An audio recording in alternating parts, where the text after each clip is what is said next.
여러분 아시는 것처럼 1885년 4월 6일 날 부활주일입니다. 아펜젤라하고 언더워도 같이 왔죠.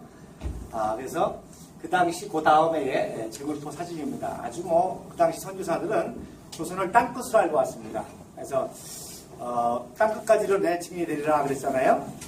예수님이 땅끝이 어딘가 보니까 가장 고난받고 가장 가난하고 가장 비참하고 가장 억압받는 곳. 그래서 이 동북아시아의 러시아, 중국, 일본에 둘러싸여서 고난받는 조선을 땅끝으로 알고 선교사들이 왔습니다. 그래서 감리교회 아펜젤라 선교사님, 장로교 언더우드 선교사님이 같이 오셨습니다. 그런데 도착하자마자 아펜젤라 선교사님이 이런 기도를 드리십니다. 그날 사망의 권세를 이기신 주께서 이 백성을 얽어맨 결박을 끊으사 하나님의 자녀로서의 자유와 빛을 주옵소서. 그래서 자유와 빛, 하나님의 자녀들이 누리는 자유와 빛을 누리는 나라와 민족이 되게 해달라고 지금으로서 130년 전에 기도했는데 정말 지금 대한민국이요 자유의 나라가 됐습니다. 여러분 이 인천국제공항 아시죠? 제물토에 있는 거 지금 10년째 세계 1위입니다. 그래서 자유롭게 대한민국의 이 놀라운 이상을 가지고 전 세계로 모든 사람이 여행을 다니잖아요. 그리고 특별히 이 공항을 통해서 전 세계에 나가서 활동하는 선교사가 3만 명입니다, 지금. 근데 지금 북한은 어떻게 됐어요? 여러분 아시는 것처럼 북한 자체가 하나의 감옥국가가 됐잖아요. 아무도 들어갈 수 없고 아무도 나갈 수도 없고 사람은 물론 정보도 유통이 안 됩니다. 거기에 이제 정치범 수용소까지 있어가지고 기독교인을 박해하는 완전한 정말 어둠과 감옥과 지옥의 나라입니다. 그러니까 여기서 생명을 걸고 가족 살리겠다고 먹고 살겠다고 탈출해가지고 중국과 베트남을 경유해서 인천공항을 통해서 들어온 탈북자가 3만 명입니다. 너무 재밌죠? 지금 이 대한민국의 자유와 축복의 복음을 전하겠다고 여기를 통해서 나간 선교사가 3만 명인데 여기를 통해서 들어온 탈북자가 3만 명이에요. 더군다나 우리가 지금 GNP가 몇만 불이에요? 3만 불입니다. 지금 대한민국을 지키겠다고 미군이 들어와 있는데 몇만 명이에요? 3만 명입니다. 그래서 지금 대한민국은 완전한 자유의 나라가 됐습니다. 심지어 광화문에서 데모를 하면서도 김일성 찬양하는 자유도 있다 그러잖아요. 또 태극기를 불태워도 집행유예 왔습니다. 정말 전 세계 가장 자유로운 나라가 대한민국입니다. 자, 그 다음에 자유와 뭐를 누린다 그랬어요? 빛을 누리겠다 그랬잖아요. 지금 이게 2014년 1월 30일 항공위성 사진입니다. 대한민국은요 완전한 빛의 나라가 됐습니다. 반대로 북한은 완전한 어둠의 나라가 됐습니다. 지금 대한민국의 전력 총생산량이 1억 킬로와트입니다. 북한은 200만 킬로와트입니다. 지금 우리나라가 세계 1위 하는 게 많이 있는데 그 중에서도 놀라운 거는 원자력 발전 기술 세계 1위가 대한민국입니다. 그래서 원전을 수출하잖아요. 그래서 4대 강국입니다. 지금 후쿠시마에 원전 터졌죠? 그거 우리 기술진이 가서 도와주고 있습니다. 그래서 전 세계에서 가장 밝은 나라가 대한민국입니다. 여러분 급속 충전이라는 거 있죠? 그거 우리나라만 되는 거예요. 외국에서는 속 터져요. 그러니까 뭐예요? 전력의 질이 다르다는 거예요. 인프라가 다르다는 거예요. 근데 놀라운 거는 1945년 해방 당시에는 정반대였습니다. 왜냐면 북한에 지하자원이 많잖아요. 그러니까 모든 산업시설, 공업시설을 일본 놈들이 세우고 그걸 뺏어 먹으려고. 그러니까 낙착한 강도만 하니까 모든 전력시설이 북한에가 있었습니다. 그래서 해방 당시에 200만 킬로와트였어요. 해방 당시에. 근데 지금은 한 400만 킬로와트지만 전력 인프라가 다 노후되고 그래가지고 똑같은 거예요. 그래서 생각해보세요. 이렇게 암흑이 안 될 수가 없죠. 인구는 늘어나죠. 그런데 그때 남한은 10만 킬로와트였습니다. 왜? 농업사회였으니까. 그런데 지금 70년 만에 이 역전을 이뤘다는 거는 이거는 인류 역사상 이런 역전이 있을 수가 없어요. 그래서 북한은 완전히 암흑의 나라가 됐고 대한민국 완전히 빛의 나라가 됐습니다. 자, 그 다음에 그런데 그 있는 에너지 가지고 핵 개발한다고 하니까 국민들은 굶어 죽을 수밖에 없죠. 그래서 고난의 행군 기간에 300만이 굶어 죽었다 그랬잖아요. 정확한 통계는 250만이 굶어 죽고요. 50만이 행방불명이 됐습니다. 50만 명이 대부분 여자들로 지금 중국 전역에 인신매매를 당해서 지금 살고 있습니다. 여러분, 중국이 아이를 산하제를 하잖아요. 그 여자들이 모자라요. 그 농촌 시골에 그 여자들이 많이 없습니다. 그러니까 북한 여성들을 돈 주고 사가지고요. 시골에서 하는 거예요. 그러면 60대 할아버지한테 시집을 갑니다.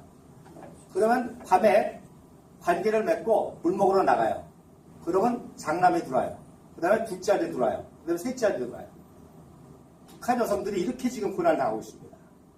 그리고 300만에 굶어 죽었는데, 여러분, 북한 사람하고 남한 사람하고 차이가 있어요? 전혀 없습니다. 저희 어머님은 개성이고요. 저희 장인 가족은 평양입니다. 오히려 이북 사람들이 더 강인하고 똘똘하고 지혜롭습니다. 근데 똑같은 한민족이 300만이 굶어 죽는다는데 여러분이 가슴 안 떨리세요? 이게 지금 현실입니다. 그래서 지금 전 세계 3만 명의 선교사들이 나갔다고 그랬죠? 제가 이제 2014년에 이제 이런 역사적 진실을 알려야 되겠고, 이제 그러니까 쉽게 얘기해서 북한은 붕괴 직전입니다. 모든 인프라가 다 망가졌고 에너지가 없으니까 최후의 발악을 하는 거예요. 그래서 지금 트럼프가 대통령이 된 거는 바로 평화통일을 하려고 그러는 겁니다. 국제통일을 하려고 그러는 겁니다. 이런 때에 정말 한국교회가 깨어있어서 기도하고 또 이 통일을 준비하고, 여러분 들으셨잖아요. 평양이 뭐였습니까? 동양의 예루살렘이었습니다. 동방의 예루살렘 교회가 평양의 남산의 교회 장대의 교회였습니다. 그거 회복해야 될 거 아닙니까? 한국교회가 그 기도 안 하잖아요. 그래서 제가 이걸 깨우겠다고 하는 그런 사명을 하나님께 받고 나올 때 전 세계에 우리 선교사 네트워킹이 되어 있습니다. 이건 제가 이제 케냐 나이로비 갔을 때 사진인데, 예를 들어서 탄자니아에 있는 선교사가 저한테 뭐라고 하는 거니? 선교사님, 탄자니아 시골의 할머니가 평화통일을 해서 기도한다는 거예요. 탄자니아 시골 할머니가. 그러니까 선교사가 깜짝 놀라가지고, 아니 할머니가 뭘 한다고 남북의 평화통일을 해서 기도하냐? 그랬더니 여러분, 선교사들이 전 세계 나가서 무슨 얘기예요? 대한민국은 신앙의 자유가 있고 기독교의 자유가 있고 기도가 있고 말씀이 있고 교회가 봉하니까 하나님께서 이런 빛과 자유의 축복을 주셨고, 저 평양은 동방의 예루살렘이었지만 공산주의 무슬림 정권이 들어와가지고 기독교를 받게 하니까 저주를 받아가지고 완전한 어둠에, 이게 선교입니다, 이게. 그러니까 목사님, 선교사님 맨날 그러는데, 선교사님 반쪽만 가지고도 우리를 이렇게 도와주는데, 이 한반도가 대한민국과 같이 평화 통일됐을 때는 우리나라를 살린다는 거예요. 할렐루야. 이게 전 세계 모든 선교사라는 얘기입니다. 캄보디아, 태국, 아메리카, 남아메리카, 모든 선교사들이 똑같이 하는 얘기예요. 여러분 보셨잖아요. 70년 만에 세상, 이건 완전히 무에서 유를 창조한다랍니다. 반대로 북한은 모든 인프라, 모든 지하자원, 모든 생명자원, 대한민국 위대한 한민족 2500년 영혼까지도 완전히 쇠뇌시켜가지고 망가뜨린, 차라리 태어나지 말았으면 더 좋을 뻔한 그런 정권이었단 말입니다. 그런데 그 무에서 유를 창조한 이 대한민국이 저 북한까지 평화통일해서 저걸 회복시킬 때 세계 역사는 한국을 통해서 끝난다는 거예요. 이거를 탄자니아 시골교 할머니들도 알아요. 근데 한국교회들이 모르잖아요. 목사님들이 모르잖아요. 그냥 내 교회 뭐 부흥하는 생각만 하고 이런 엄청난 역사적 시점이 와 있을 때 정말 깨어 기도해야 될 줄 믿습니다. 그런데 이게 그냥 된 게 아니라 말입니다. 저절로 된 게 아니에요. 그래서 왜 역사가 중요하냐고 하니, 역사는 뿌리잖아요. 뿌리에서 가지와 줄기가 잎이 나오고 그 다음에 열매가 맺습니다. 자, 여러분 지금 굉장히 한국이 혼란한 것 같죠? 왜 이렇게 됐는지 뿌리를 알아야 됩니다. 그래서 뿌리를 정확하게 하려면 현재의 상태를 정확하게 분석하고, 그리고 그러면 앞으로 미래는 이렇게 되겠구나 예측할 수가 있습니다. 그러면 쉽게 얘기해서 어떻게 북한은 저렇게 됐고 어떻게 대한민국은 이렇게 됐고 지금 상황은 어떤 상황이고 그 앞으로 어떻게 될 것인지를 정확하게 하려면 그 뿌리를 알아야 되는 거예요. 왜? 뿌리에서 열매가 나오니까. 자, 가장 가깝게는 1945년 8월 15일 해방되고 북한은 소련이 들어왔잖아요. 그리고 남한은 미군이 들어왔습니다.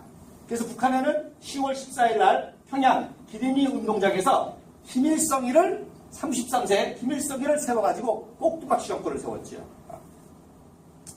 김일성이는 길림성 육문중학교 중퇴입니다. 중퇴. 그러니까 중학교 중퇴가 나라를 세웠으니 그 나라가 수준이 어떻겠어요. 그 다음에 여러분 아시는 대로 이틀 후에 이승만 박사가 와서 연설할 때입니다. 그때 한 유명한 연설이 멍치는 사이가 뱉어준 적서입니다. 그래가지고 대한민국을 세웠는데 여러분 아시는 것처럼 오늘 이 얘기를 하려고 그러는 거예요. 결국 이분이 아펜젤라와 언더우드의 수제자입니다.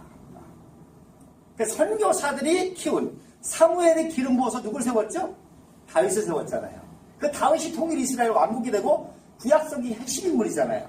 예수님은 뭐로 왔어요? 다윗의 후손으로 왔잖아요. 그러니까 대한민국의 다윗과 같은 분입니다. 그러면 도대체 이분이 누구냐를 잘 알아야 대한민국 역사도 알 수 있고 미래도 알 수 있는 거예요. 그래서 이때 김일성이가 연설하는데 종이 가지고 연설하죠. 이게 뭐냐? 소련에서 준 연설문을 미하일 강이라는 고려인 2세가 번역해가지고 읽는 거예요. 근데 이게 무슨 내용이냐? 돈 있는 사람은 돈으로, 지식 있는 사람은 지식으로, 힘 있는 사람은 힘으로, 기술 있는 사람은 기술로 북한 공산주의 정권에 참여하면 다 용서해준다는 거예요. 무슨 말이냐? 아무리 친일파래도 공산주의 정권에 참여하면 다 용서해준다는 거예요. 근데 대한민국은 누구예요? 독립운동가 이승만 박사가 왔잖아요. 그러니까 독립운동가 세력이 딱 모인 것입니다. 그러니까 대한민국에서 두드려 맞아 죽게 될 친일파들은 다 어디로 올라갔어요? 북한으로 올라갔죠. 그 다음에 북한은 공산주의 정권으로 기독교를 박해하니까 북한 지역에는 모든 기독교 엘리트들은 어디로 왔어요? 남한으로 내려왔죠. 그 다음에 친일파라 할지라도 나는 공산주의가 싫어. 비록 대한민국에서 수치와 수모를 당해도 대한민국 자유민주주의에 있을 거야. 그런 사람은 여기 남았겠죠. 그런 사람들이 있겠죠. 그러니까 북한은 한마디로 말해서 친일파가 세운 정권으로 자기네들이 제일 약점인 거예요. 그러니까 얘네들이 대한민국에 있는 몇몇 친일파를 가지고 대한민국은 친일파 정권이다. 이렇게 모함하는 거죠. 요것만 알아도 대한민국 역사의 90%를 여러분이 인식할 수 있겠습니다. 그래서 나중에도 나오겠지만 내각 명단의 80%가 기독교인입니다. 재헌의원의 40%가 기독교인입니다. 그 당시 기독교 인구가 2%밖에 안 됐어요. 근데도. 자, 그래서 제가 대한민국 역사하고 성경을 보니까 너무너무 똑같은 거예요. 이게 성경을 보면 대한민국 역사를 보는 것 같고 대한민국 역사를 보면 성경을 보는 것 같아요. 그래서 원래 선지자 사무엘이 사울을 세웠잖아요. 근데 사울이 교만해지고 타락하니까 사무엘이 말 울지 않습니까? 그때 하나님 뭐라 그래요? 울지 마라. 누가 있다? 이세의 아들 다윗이 있다. 그래서 다윗을 기름으로 세우잖아요. 원래 헐버트 선교사님, 그 다음에 오신 분이 헐버트 선교사님이거든요. 이분의 수제자가 이완용입니다. 당대 영어를 제일 잘했어요. 근데 이완용이가 친미파에서 친노파에서 친일파로 변질하니까 얼마나 가슴이 아프겠어요. 그런데 그때 아펜젤라 선교사님은 뭐라 그래요? 우리 배제학당에 누가 왔다? 이승만이가 왔다는 거예요. 그래서 이승만이를 키우게 됩니다. 그러니까 성경의 역사가 너무너무 똑같은 거예요. 그래서 사무엘 선지자가 소년 목동 다윗을 16세에 택해가지고 다윗 장군으로 세우고 결국 통일이스라엘 왕까지 세우세요. 마찬가지로 감리교, 장로교 모든 선교사들이 이승만 청년을 다 도와줍니다. 그래서 결국 이승만 청년이 미국 가서 이승만 박사가 되고 독립운동가가 되고 아까 말씀드린 것처럼 1945년에 대한민국에 와서 대한민국을 건국하게 되고 또 그런데 3년 만에 전쟁이 일어났잖아요. 그 전쟁을 막아내고 오늘날 모든 기적의 기초를 놓으신 분이 바로 이승만 대통령이십니다. 그래서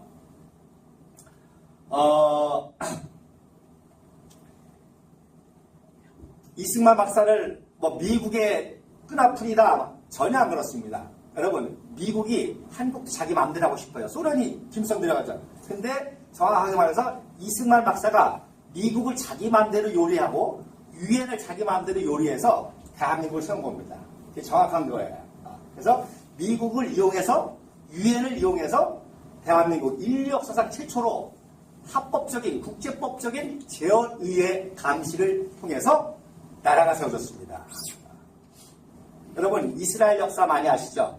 이스라엘은 1948년 5월 14일 날 벤구리온이 베오드로 허즐 사진 밑에서 아모스서 9장 1절을 선포하고 다윗의 무너진 장막을 회복하고 그리고 일방적으로 독립을 선포하고 유대인 로비를 통해서 인정을 받은 나라예요. 우리는 5월 10일 날 유엔의 합법적인 감시하에 국회의원을 세우고 그 사람을 통해서 재헌 헌법을 만들고 그리고 대한민국 정부를 수립하고 그 다음에 유엔 총회에서 인증을 또 받았습니다. 그러니까 인류 역사상 유엔이 유일하게 세운 나라는 대한민국입니다. 그러니까 6.25 동란이 났을 때 이승만 박사가 야 니네들이 세운 나라잖아. 니네들이 구해줘. 그런 거예요. 그래서 인류 역사상 또 16개국이 참전하는 그런 놀라운 기적이 일어난 거죠. 자, 그러면 이승만 박사는 1875년에 출생했습니다. 그럼 1875년은 어떤 날이냐? 일본이 강화도를 침략해서 강화도 조약을 맺을 때예요. 그러니까 사실 이때부터 대한민국은 일본 식민지입니다. 1910년 한일합방이 아니라 이미 이때 불평등 조약으로 요 조그만 250톤 배를 못 막아가지고 강화도 조약을 맺은 거예요. 더 놀라운 거는 1875년은 뭐냐? 1868년도 토마스 선교사님이 대동갑 숙섬에서 순교를 당하고 못 들어왔잖아요. 한국에 선교사들이. 그러니까 노수 선교사가 한국을 선교하고 싶은데 못 들어오니까 어디로 갔어요? 중국 심양으로 간 거죠. 그때가 1875년입니다. 그때 하나님께서 영적으로 말하면 이승만 박사를 태어나게 하신 거예요. 여러분 사사기와 사무엘 상하 사사기 시대와 왕정 시대 사이에 뭐가 나오죠? 룻기가 나옵니다. 룻기가 뭐예요? 다윗이 어떻게 태어나느냐 얘기잖아요. 그러니까 이 한반도 동북아시아에 회오리 바람이 불 때 이승만이 태어났고 이승만이 1882년에 10살 때 7살 때 안질이 걸립니다. 그래서 실명이 될 뻔한데 일본 서양 의사의 치료를 받아가지고 났습니다. 그래서 서양 의학이 얼마나 위대한지를 체험하게 됩니다. 그래서 역사라는 거는요 정확히 알아야 돼요. 그래서 많은 이승만 학자들이 모르고 선교사한테 치료받아서 낫다 이렇게 얘기를 하거든요. 자, 1882년이면 선교사 들어왔어요? 안 들어왔어요? 안 들어왔죠. 1884년 10월 달에 알렌이 들어왔고 1885년에 아펜젤러 운동원도 들어왔습니다. 그래서 선교사가 아니라 일본인 서양 의사한테 치료를 받은 거예요. 그리고 88년부터 92년까지 5년 동안 과거 시험을 봅니다. 근데 계속 떨어지죠. 왜? 부정부패가 심하니까. 그러니까 이미 이때 한학과 모든 걸 통달한 사람입니다. 그런데 1894년에 청일전쟁이 일어나죠. 그래서 과거 제도가 없어집니다. 얼마나 허무하겠어요. 그런데 그때 1895년에 자기 친구가, 그건 신혼부가 아닌데 친구가 배제학당에 들어가자고 해서 1895년 2월달에 배제학당에 입학합니다. 이게 입학 직전에 이승만 모습입니다. 이게 아버지고. 그래서 처음에 누굴 만나냐? 노블 선교사를 만납니다. 노블 선교사님한테 영어를 배웁니다. 근데 놀라운 거는요. 당대의 이승만이가 얼마나 탁월했는지 배제학당에 학생으로 입학하면서 한문 실력과 한학 실력을 인정받아가지고 교사 겸 학생으로 들어옵니다. 그리고 화이팅이라고 하는 여자 선교사님이 새로 왔거든요. 그래서 화이팅 선교사한테는 뭘 가르쳐주죠? 한국어를 가르쳐주고 화이팅 선교사가 뭘 배우죠? 영어를 배우는 거예요. 그래가지고 200불을 연봉을 받습니다. 200불이 아펜젤러 선교사님 연봉입니다. 선교사의 연봉하고 똑같은 연봉을 받고 학생 겸 교수라는 거예요. 놀랍죠? 어? 그래서 이게 1895년 5월 20일 목요일 오후 3시경 이승만이 22세 때 사진입니다. 자, 협성에도 지금 목욕왕자 있습니까? 목욕왕자. 감시인에는 지금도 목욕왕자가 있어요. 이때 서재필 박사가 처음으로 미국에서 다시 와가지고 독립신문을 만들고 아펜젤라 선교사님이 그러니까 목욕왕자를 만들어서 첫 강의하는 날입니다. 그때 이승만이가 여기 있는 거예요. 이승만이는 이때 최초로 단발령을 쳤습니다. 그 머리를 누가 잘라주는 거니? 에이비슨, 제징원 에이비슨이 잘라줬습니다. 그러니까 이 사진은 굉장히 역사적인 사진이에요. 그래서 이 사진 가지고도 연도가 다 다르고 해석이 다 달라.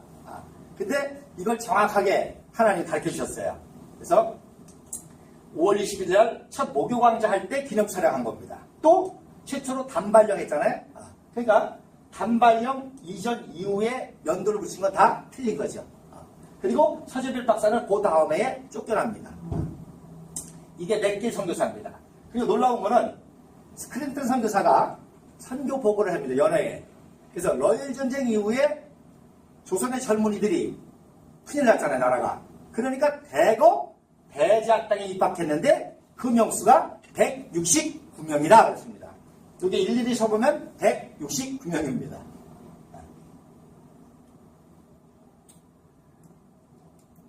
자, 그래서 배제학당에 들어와서 공부를 하는데 아펜젤라가 아무리 전도해도 이승만이가 안 믿는 거예요. 이승만이는 서양 선교사들 말이야 지리도 알고 화학도 하고 수학도 하고 물리학도 하고 다 잘하는데 어떻게 신앙만큼은 미개하는 거예요. 아니 2000년 전에 팔레스타인에서 33세에 비참하게 십자가에 죽은 청년이 어떻게 내 구세주가 되는 거예요. 나는 한학에 능통하고 불교에 능통하고 유학에 능통했는데 안 믿어지는 거예요. 그때 아펜젤라 선교사가 유명한 말을 합니다. 그래? 예배만은 빠지지 마. 네가 예수를 믿고 안 믿고는 네 자유야. 그러나 모든 채플 예배 시간에는 빠지지 말고 참석해. 근데 이승만이가 그 약속을 지킵니다. 결론적으로 말하면 돌아가실 때까지 주일 성서를 빼먹은 적이 없어요. 뭐 어디 외국 나간다든지 이런 거 외에는 주일 예배를 그래서 듣습니다. 뒤에 앉아가지고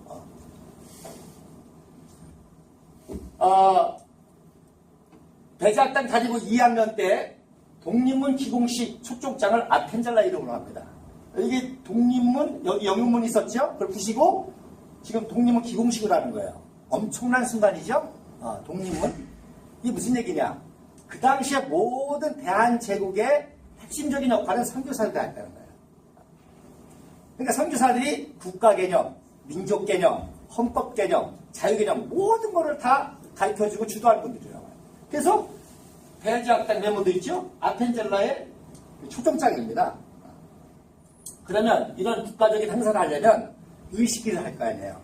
뭐 태극기는 기본적으로 이제 휘날리고 그래서 여러분 잘 아시는 우리 천안제일교회를 세우신 윤치호 장로님이 이때 두 곡을 작사합니다. 하나는 황제가, 하나는 무궁화 노래. 애국가 전신이에요. 애국가는 그 무궁화 나중에 내가. 그래서 그 두 곡을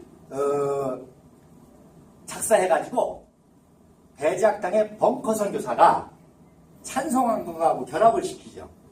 그래서 최초의 이 국가적 행사에 누가 동원되느냐? 배제학당이 동원된 겁니다. 그리고 이화학당도 동원을 하려고 했는데 남녀 칠세 부동석이다. 그래가지고 이화학당에 참석을 못한 거예요. 그래서 최초의 국가가 이때 불려진 겁니다. 누가? 이승만이 주로. 왜? 학생이 작급이니까. 그래서 그런데 이게 그 당시만 해도 이완용이가 친미파였기 때문에 이완용이 이름으로 초청장이 나갔습니다. 자, 그래서 최초의 황제가라고 하는 그 가사를 윤치호가 만들어가지고 뭐랑 결합해서 부르냐? 피난처에 있으니 우리 왕상대하 전지일월같이 만수무가 그래서 찬송가하고 이걸 불러가지고 국가처럼 불러준 거예요. 그 최초로 누가 부르냐? 이승만이 불렀다. 그래서 제가 이제 찬송가만, 애국가와 찬송가만 가지고도 따로 강의를 하는데, 1884년 알렌이 10월달에 처음 서울와서 부른 찬송이 이 찬송입니다. 피난시스템이. 왜 이 찬송이 중요하냐? 이게 영국 국가였었거든요. 그리고 미국 국가였습니다. 그러니까 여기 아메리카라고 써있죠. 이게 원래 미국 국가였습니다. 그러다가 나중에 성주교 영원하로 1904년도에 바뀐 거예요. 1920년에 바뀐 거예요. 그러니까 이거는 국가면서 찬송가 불러줬던 아주 엄청난 노래죠. 그러니까 여기에 선교사가 이걸 아니까 이 곡에다가 황제가를 붙여가지고 국가처럼 부른 거예요. 그 다음에 독립가라고도 하고 무궁화 노래라고 하는 거를 이때 또 작사를 해서 천부여 의지없어서라는 노래하고 같이 부릅니다. 그래서 승자 신손 천만년은 우리 황실이요 산고수려 동반도난 우리 본국일세 무궁화 나오죠. 그래서 애국가를 누가 작사했느냐고 말이 많은데 임치호 선생님이 작사한 겁니다. 왜? 배지악단부터 불렀으니까. 재미난 거는 성자거든요. 즉 성스러운 하나님의 자손이라는 거예요. 근데 충청도 사투리가 뭐라고 말하면 성질 더럽다 하잖아요. 성질 더럽다가 아니라 임치호가 아산 사람이잖아요. 하여튼 여러 가지 이런 증거들이 있습니다. 그래서 그때 불렀고 나중에 이제 1904년도에 널주쟁이 치고 1905년도에 일사저역에 맺어지면서 대화제가 없어지니까 이제 그 두 곡을 결합해서 애국가를 만들죠. 동해물과 백두산이 이렇게 해서 천부의 의지없으라는 거하고 같이 부르게 됩니다. 어쨌든 이게 그 당시에 바로 이런 국가적인 행사에 불렸다는 거예요.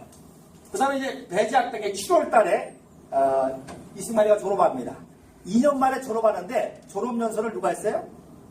이승만 청년이 했습니다. 뭐로 했어요? 영어로 했습니다.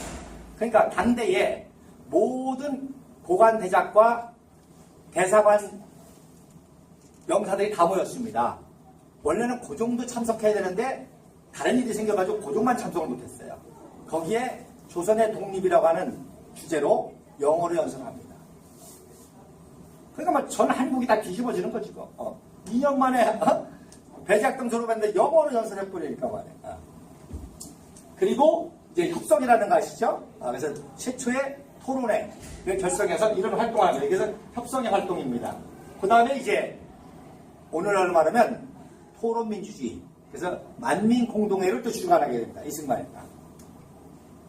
그 다음에 이제 1년 후에 독립문이 완성이 됐죠? 그 독립문 준공식 때 똑같이 황제가와 무궁화 노래가 불려집니다. 자, 그래서 1898년도 3월에 제1차 만민공동회 사진입니다. 이게 서재필 박사입니다. 그러니까 고종이 쫓아냈죠. 그래서 이때부터 이승만이가 실질적인 지도자로 활동을 하는 겁니다. 그래서 여러분 그 당시에 사진기는 누가 가지고 있죠? 선교사만 가지고 있습니다. 그러니까 대한민국의 모든 역사적인 사진은 누가 찍은 거예요? 선교사를 찍은 겁니다. 그러니까 선교사를 모르고는 대한민국 역사를 제대로 알 수가 없어요. 그리고 선교사들은 한국에 와서 선교만 한 게 아니라 대한민국 역사를 이끌어왔다는 것이다. 그리고 그 당시 선교사의 물품 중에 하나가 사진기란 말입니다. 지금으로 말하면 인공위성 사진과 같은 거예요. 그 당시에는. 그러니까 모든 사진들은 굉장히 역사적인 중요성이 있겠죠. 그죠? 어쩌다 한번 찍는 거니까. 그러니까 사진만 연구해도 엄청난 비밀들을 발견할 수가 있어요. 왜? 분명히 시간과 장소와 때와 목적이 있으니까. 그래서 이것도 역시 선교사가 만민공동회 왜 찍었어요? 이승만 때문에 찍은 거예요. 왜? 이승만이가 이런 모든 걸 주도하게 되니까. 자, 이 사진이 간유교에는 굉장히 중요한 사진입니다. 그래서 이렇게 폭발적으로 그 선교가 확장이 되면서 1897년도에 찍은 사진인데 존 버스티드라는 선교사가 활동을 하다가 1901년도에 이제 병이약 해가지고, 돌아가십니다. 이분이 왜 중요하냐? 이분이 유일한 하버드 출신입니다. 그래서 나중에 이승만 박사가 조지 워싱턴 졸업하고 하버드 대학을 가게 된 계기가 이 버스타드 선교사를 만났기 때문에. 그 무슨 얘기냐? 당대 조선하는 모든 선교사들에게 최대 관심은 이승만이야. 이승만이 어떻게 키우느냐가 이민족運명에 달렸다는 거야. 그래서 이 사진이 그래서 중요한 사진입니다. 자, 그런데 이게 그 선교사님이에요. 그러니까 사실 사역을 제대로 못해서 아파가지고 그래서 이제 사진도 별로 없습니다.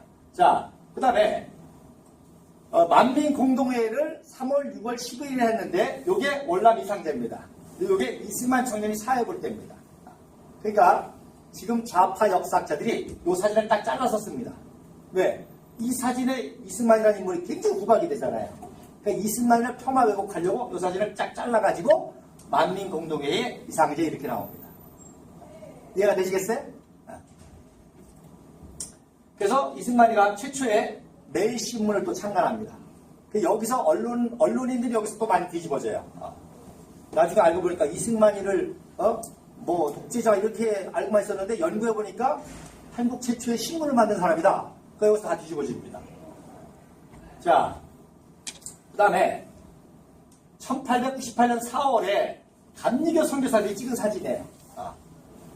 자, 여기 맥길 선교사, 이게 감독님, 이게 스크랜턴 선교사, 요번이 아펜젤라 선교사, 허버트 선교사, 노블 선교사, 벙커 선교사, 아까 찬송가르치 선교사. 그런데 여기에 로버트 셔먼 선교사님이 이 사진을 그동안에 해독을 못했어요. 그냥 요때쯤에 감리교 선교사님 사진이다 라고만 알고 있는데 이 사진이 굉장히 중요한 사진입니다. 근데 그냥 몰라. 근데 왜 찍었느냐?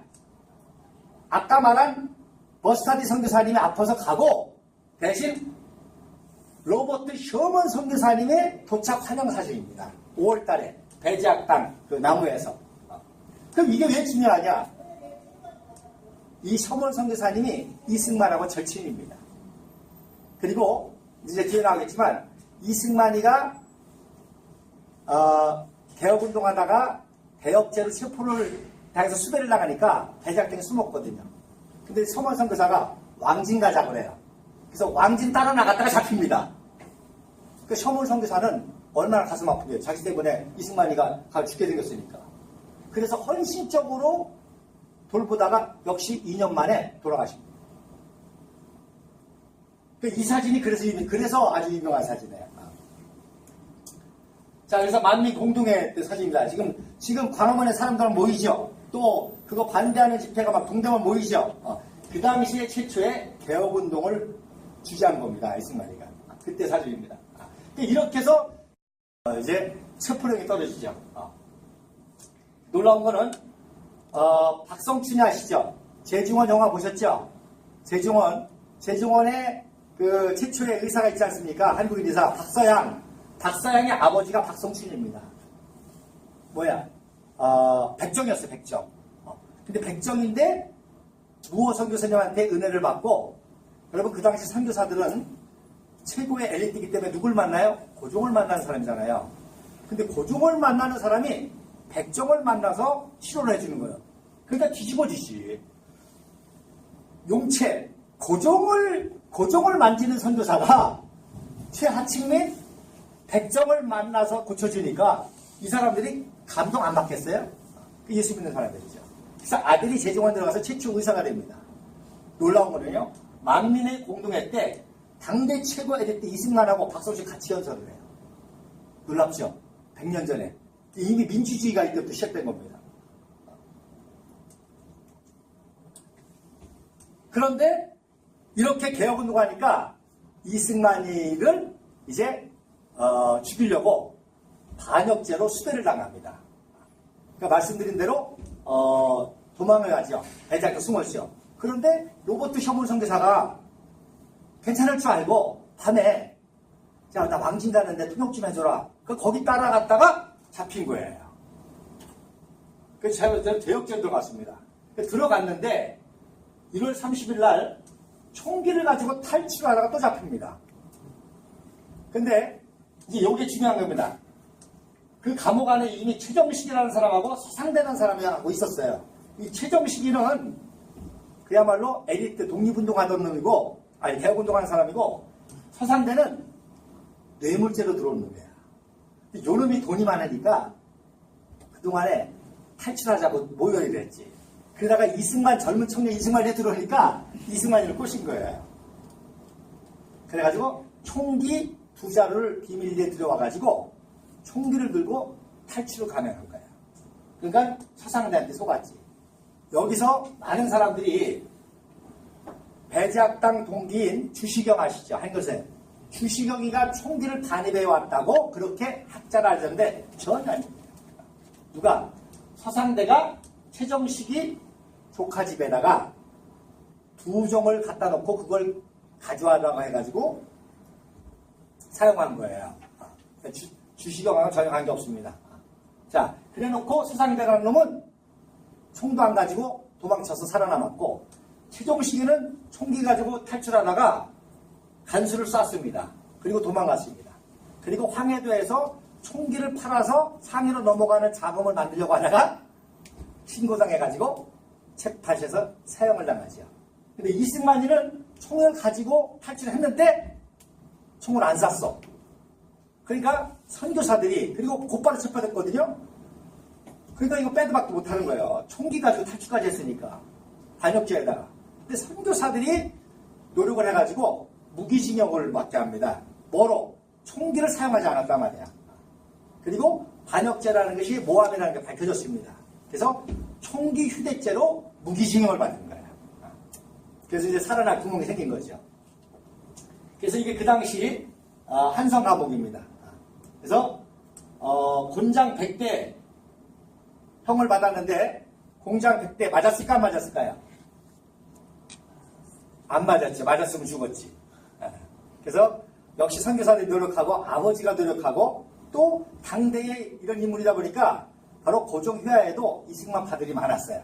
그 사람도 설득해가지고 안 맞고 손가락 고문만 당해가지고 살아나죠. 그리고는 체포되자마자 1898년 1월 30일 날 체포됐다 그랬죠? 2월 2일경에 회심을 합니다. 요 칼을 쓰고 10kg 칼을 딱 순간, 이승만이 딱 사는 순간 누가 생각이 날까요? 예수님이 생각이 나는 거지. 아펜젤러 선교사님이. 왜? 자기도 왜 이렇게 됐어? 대한제국 개혁해보기도 하다가 억울하게 지금 죽게 생긴 거 아니에요. 그러니까 예수님이 생각이 나는 거야, 아펜젤러 선교사님이. 예수님도 보니까, 자기가 들어보니까 진짜 죄 없으신 분이 십자가 죽으셨거든요. 근데 4월 만에 부활했어요. 그러니까 예수님밖에 나를 구원해줄 분이 없다. 그래서 이때 하나님, 내 영혼을 당신께 맡기나이다. 근데 무슨 운동하다가? 대한제국 개혁운동하다가. 그러니까 하나님, 이 민족을 당신께 맡기나이다. 기도를 한 거예요. 그러니까 마음의 평강이 찾아오면서 설교가 또 생각이 나네. 요한일서 1장 9절. 누구든지 자기 죄를 제복하면 하나님은 미쁘사 그 죄를 사함받을 것이요. 그동안에 이승만이하게 아펜젤러가 네가 대한제국 개혁운동하는 건 좋은데 누구처럼? 예수님처럼 산상수훈 방법으로 해야 돼. 그런데 대중선동하고 권총 가지고 난리치고 하다가 들어간 거 아니에요. 그래서 그걸 또 해결을 합니다. 그래서 마음의 평강이 찾아오고 감옥에서 이승만이가 회심했다고 하니까 당대에 있는 모든 선교사들이 대한민국 만세를 불렀겠죠. 드디어 이승만이가 지금. 그러니까 얼마나 이승만이 성경을 읽고 싶었겠어요. 그래서 성경을 갖다 달라 그러죠. 근데 그 당시 100년 전에 성경이 선교사를 귀한 겁니다. 놀라운 건요. 마침내 셔우드 에디라는 선교사님이 예일대학을 나와가지고 인도 선교사입니다. 근데 일본을 거쳐가다가 자기 친구들의 그 한반도에서 사역 소식을 듣고 이승만이가 회심했다는 소식을 듣고 한국을 방문해서 자기가 읽던 성경을 주고 갑니다. 놀랍죠? 다시 들어갑니다. 그러니까 참 미안하게 셔우드 에디 선교사님은 영어 성격 전달해 주려고 하나님 사용하신 거예요. 그래서 7월 14일 날 이 목에 쓴 칼, 판결을 받기 때까지 요 목에 칼 찬 상태에서 성경을 읽습니다. 그러니까 옆에 간수가 영어 성경을 들고, 간수가 아니라 제수가 들고 넘겨 그러면 넘기는 거예요. 읽는 거예요, 영어로. 넘겨 그러면 그렇게 읽는 거예요. 8개월, 6개월 동안 영어 성경 통달합니다. 그래서 이게 그 당시 그 셔우드 선교사님이 준 영어 성경입니다. 자, 근데 놀라운 거는 최초의 신약 성경이 번역된 게 1904년도고 1904년 구약 번역이 시작이 됐어요. 그리고 1911년에 신구약이 처음 완성됐어요. 그러면 이승만이가 1899년 성경을 읽을 때는 한글 성경이 쪽보고만 있었어요. 마태, 누가. 그러니까 이게 무슨 얘기냐. 선교사들이 다윈 얘기를 할 때 듣기만 했지 텍스트가 없던 거야. 근데 감옥에서 영어 성경으로 이승만이 다 통달한 것이요. 이게 엄청난 겁니다. 그래서 신약이 완전히 번역될 때가 1904년이니까요. 근데 이미 영어 성경. 그래서 놀라운 게 이승만이가 성경을 통달하고 난 다음에 칼을 벗고 난 다음에 뭘 하는 거니? 영어 사전을 만듭니다. 알파벳 영어 사전을 만들어요. 그래서 영어 쓰고 한글 쓰고 일본어 쓰고 중국어 쓰고 또 풀이하고 이렇게 해서 그래서 알파벳 F까지 만듭니다. 영어 사전을 만들어요. 왜 만들었냐? 왜 만들었을까? 영어 사전을. 영어 공부 잘해가지고 유학 가려고? 잘 들으세요. 미국 선교사들이 한국에 와서 한글을 배워서 그들이 번역한 한글 성경을 우리 한민족이 읽는 것보다 한국민이 뭘 배워서 영어를 배워서 뭘 읽어? 영어 성경이 읽는 게 더 빠를 거라고 생각한 거예요. 어마어마하죠? 왜? 자기가 천재니까 한민족 전체를 천재를 보는 거예요. 우리 민족도 할 수 있다는 거예요. 이게 어마어마한 겁니다. 근데 자기 자신도 지금 모든 선교사들이 정말 최고로 존경받는 걸 천재잖아요. 그러니까 나만이 그렇다는 게 아니라 우리 한민족이 위대하다는 거예요.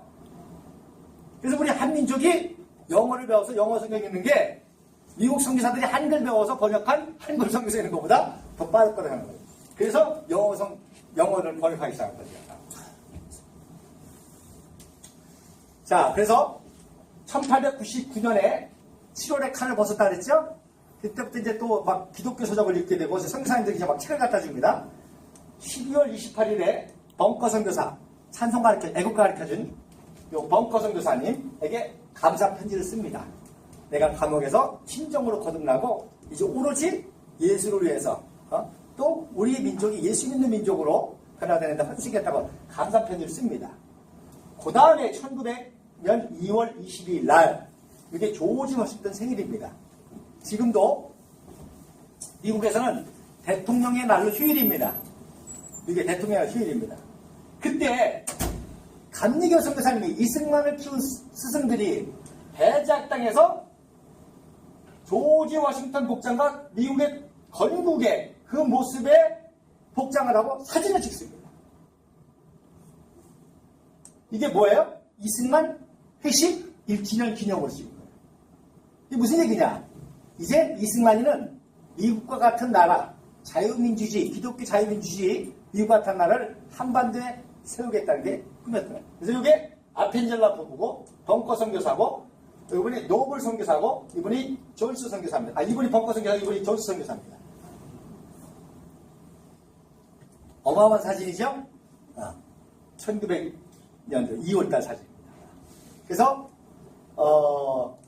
그리고 아펜젤라 선교사님은 1900년 2월 말에 고종을 아련합니다. 두 가지 목적. 첫째, 이승만 선처해달라. 그래서 감옥 안에서도 이승만이가 이제 책을 마음대로 보고 쓰고 읽을 수 있고 또 학교도 감옥 도서관도 만들고 그냥 그 다음에 안식년 출발하기 전인데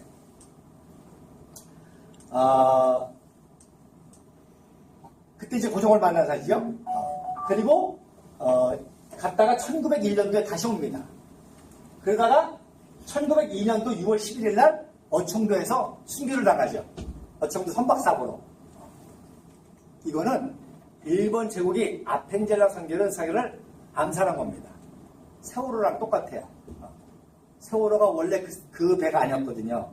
근데 그렇게 엎어질 만한 배로 옮겨가지고 또 하지 말라는 거 가지 말라는 거 갔다가 엎어져 상연한 거죠. 예, 마찬가지입니다. 6월 10일 날 성경번역위원회로 목포에 가다가 선박사로 돌아가시네요. 그래서 왜 일본이 아펜젤라를 살해했느냐? 아펜젤라가 미국의 안식년에 가서 뭘 했는고 하니 언론사하고 철도를 끌어들이려고 했어요. 우리 한반도에. 그러면 미국의 회사가 미국의 언론회사와 미국의 철도회사가 들어오면 일본이 식민지를 할 수 있어요? 없어요? 못하죠. 그러니까 아펜젤라는 어마어마한 사람입니다. 단순히 복음만 전하는 게 아니라 이 한민족으로 하여금 예수 믿고 또 미국과 같은 기독교 국가를 세우겠다는 거야. 그랬더니 일본이 러시아를 끌어들이려는 명성황후를 죽인 것처럼 아펜젤라 선교사를 순교시킨 거죠. 그래서 원래 월요일날 가기로 한 거예요. 근데 일본 놈들이 무호 선교사님하고 아펜젤라 선교사님하고 교회 봉헌 예배를 갈 때 일부러 일본 노무자들이 폭동을 일으켜가지고 경찰서 이틀 잡아둡니다. 그리고 수요일날 가다가 선박사고를 하신 거예요. 자, 이게 왜 중요하냐? 감옥에서 이승만이가 감옥이 이제 3년 차입니다. 자기 스승 아펜젤라 선교사님이 선박사고로 돌아가셨다니까 하루 종일 두목하고 있죠. 자기 변화되는 모습을 직접 보여주고 싶고 하고 싶은데 아펜젤라가 돌아가셨더니 하늘이 무너지는 겁니다. 그래서 하루 종일 통역을 합니다. 그래서 이때 두 번째 예수 그리스도의 십자가 뭐지를 깨닫는 거예요. 누굴 통해서? 아펜젤라를 통해서. 그렇게 위대한 선교사가 조선을 위해서 모든 걸 희생하셨다는 그거를 알고 이때 바로 예수 그리스도의 십자가 정신을 깨닫습니다. 이때 이후로 이승만이는 단 한숨 1초도 딴 생각한 적 없어요. 단 1원도 헛되이 쓴 게 없어요. 청렴결백하게. 그리고 아까 요 아펜젤라 선교사님이 뭘 깨달았어요? 예배의 중요성을 깨달은 거예요. 이해가 되시겠죠? 그래서 아펜젤라가 자기 스승에게 편지 씁니다. 내가 스승님한테 뭘 배웠냐니 사람이 예배를 드리는 한 소망이 있습니다. 자기 스승이 아펜젤라 평생 배운 거예요. 그 아펜젤라 그걸 가지고 똑같이 이승만에게 적용했거든요. 예배를 봐라. 그랬더니 이승만이가 회심한 거예요. 그래서 스승한테 편지 씁니다. 내가 스승한테 사람이 예배를 드리는 한 소망이 있다고 했는데 이승만이가 드디어 감옥에 회심했습니다. 이렇게 쓴 거죠.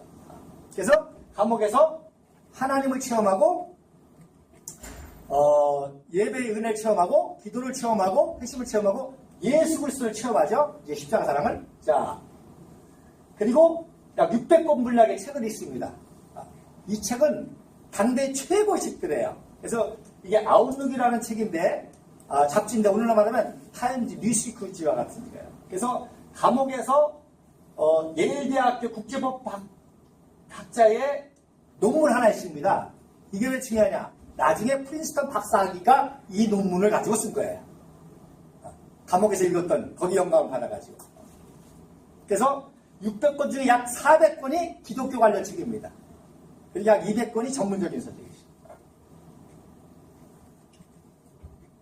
제가 여기에 도전을 받고 인도네시아에서 저도 도전했어요. 그래서 올 때 책 정리하니까 한 300권 분량이 나오더라고요. 근데 그게 만화책 200권이 아니라 최고의 전문서적입니다. 법, 정치, 경제, 기독교만 할 거 없습니다. 자, 놀라운 거는요. 1900년도에 김영선이라는 사람이 새로 감옥 서장으로 부임하는데 이분이 이승만을 잘 도와줍니다. 그 다음에 6월 10일 날 아펜젤라 순교를 체험하죠. 근데 그 해에 월남 이상제하고 대한민국의, 대한제국의 엘리트들이 역시 감옥에 들어온 거예요. 정치범으로. 그래서 이승만이가 얘네 사람을 다 전도합니다. 그러니까 선교사들이 그렇게 전도를 해도 안 되는 거예요. 왜? 백정은 선교가 돼. 서민은. 근데 사대부들이 안 되는 거예요. 근데 이승만이 싹 전돼버렸어요. 감옥에서. 할렐루야. 그러니까 선교사 뒤집어질라 그러지. 그래서 이게 월남 이상재 선생입니다. 그래서 월남 이상재 선생의 그 회심 기념으로 찍은 사진이 1904년 3월달 사진입니다. 그러면 월남 이상재가 어떻게 회심하게 됐냐?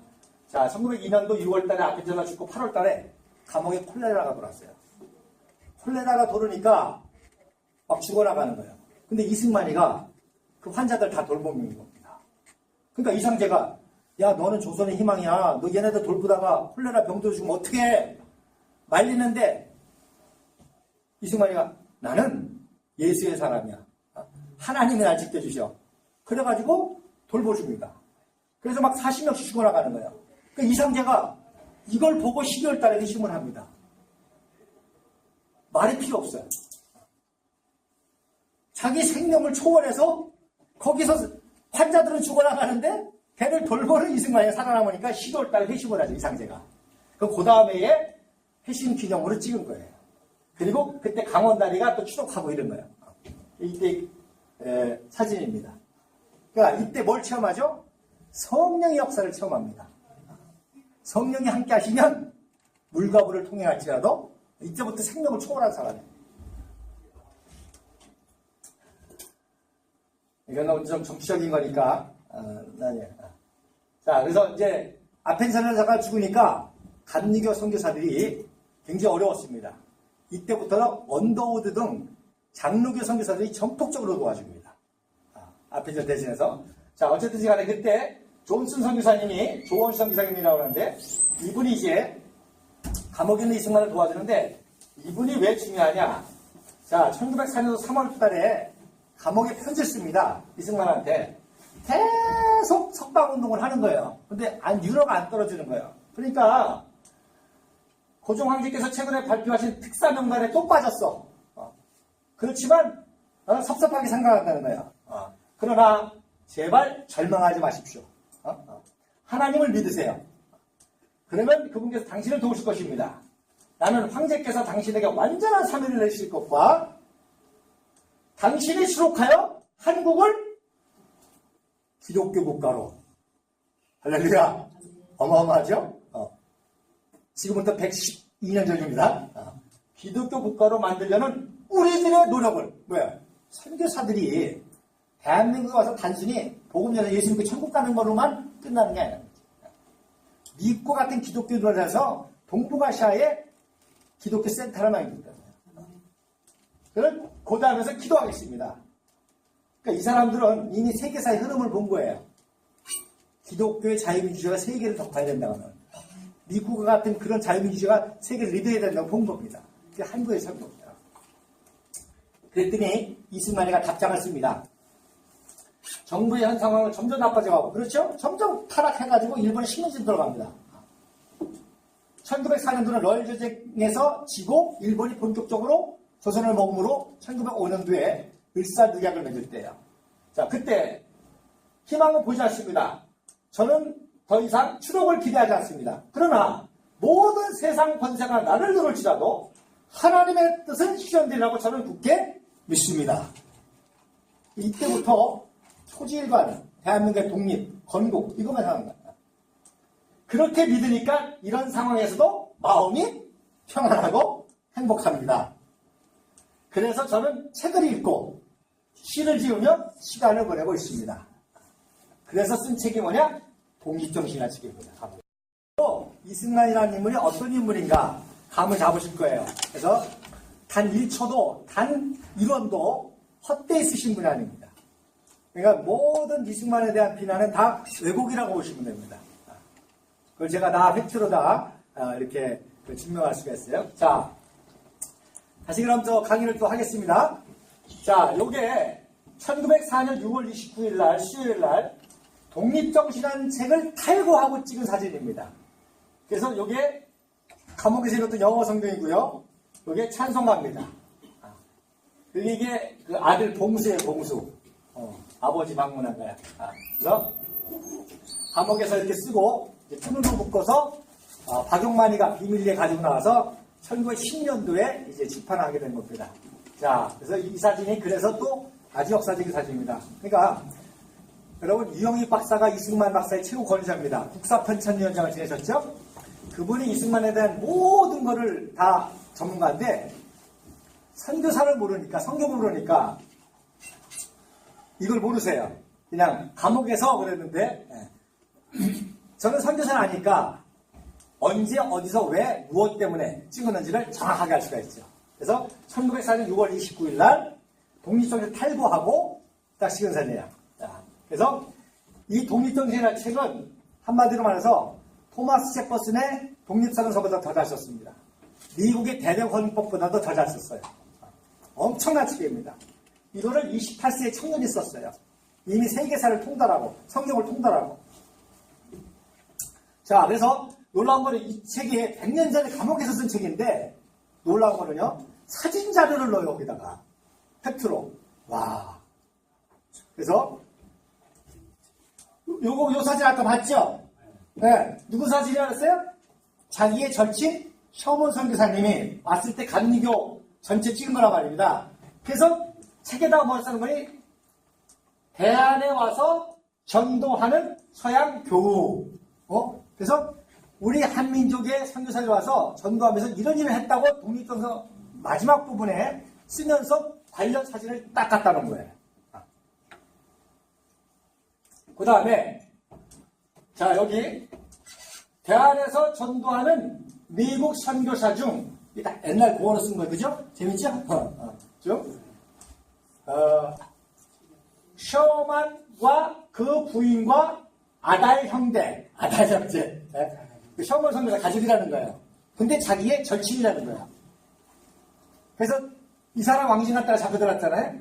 그러니까 이 사람이 얼마나 가슴 아프겠어요. 그러니까 2년 동안 아주 헌신적으로 엇바가지 하다가 바로 사신 거예요. 1900년도에. 그리고 부인이 미국 가가지고 LA 처음으로 한인교회를 개척합니다. 이제 나중에 추록해가지고 미국 유학하러 갈 때 여기 들리죠. 12월 달에. 이 이승만 박사의 삶의 여정 하나하나는 놀라운 섭리입니다. 어떻게 이렇게 맞아 들어갈지 몰라요. 그래서 어쨌든 로스앤젤레스에 교회를 설립하고 감독했다고 하는 것까지 쓴 거죠.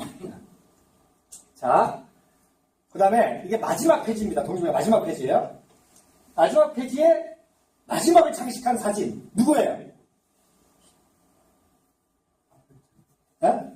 누구예요? 아까 제일 먼저 본 사진. 최고 위대한 선교사 중에 한 분. 언더우드. 근데 이승만 청년은 누구 사진을 넣고 싶었겠어요? 아펜장 사진을 넣고 싶었어요. 근데 돌아가시 없잖아요. 그러니까 언더우드 선교사님을 찍은 거예요. 그러니까 아까 그 사진하고 연결되는 거예요. 그러니까 언더우드 선교사가 그 감옥 사진을 찍을 가능성이 있어요. 그죠? 그리고 당신 사진을 가져라는 거지. 왜? 책에다가 올리려고.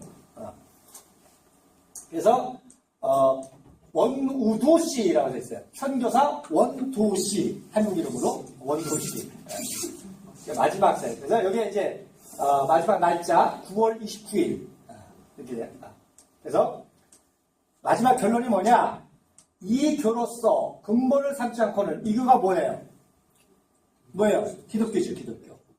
그래서 이 교로서 근본을 삼지 않고는 국제 통상을 해도 소용없고 외교를 해도 소용없고 국권을 중요하고도 소용없고 의리를 숭상해도 소용없고 자유 권리를 중요하고도 안 된다는 거예요. 기독교 정신, 하나님 말씀대로 순종하고 정직하고 성실하고 십자가 정신이 없이는 백나라에서 없다는 거지. 이게 감옥에 맞춰온 마지막 책입니다. 그래서 보세요. 우리는 마땅히 이 기독교로서 만사의 근원을 삼아 각각 나의 몸을 잊어버리고 남을 위하여 일하는 자가 되어야 십자가 정신을 가져야 그래야 나라를 일심으로 받들어 영국과 미국과 같은 나라가 된다는 거예요. 이미 그때 이 비전을 품은 겁니다. 그리고 그것은 동등하게 되며 이후에 현극에 가서 같이 만나더라. 그러니까 여러분 축구 이승만 박사 만나면 성공한 거야. 할렐루야. 어? 야, 28세의 청년이 어마어마하죠? 이 마음이 돌아가실 때까지 괜찮았어요. 그러니까 뭐 독재했다 다 거짓말이죠. 다 왜곡한 거예요.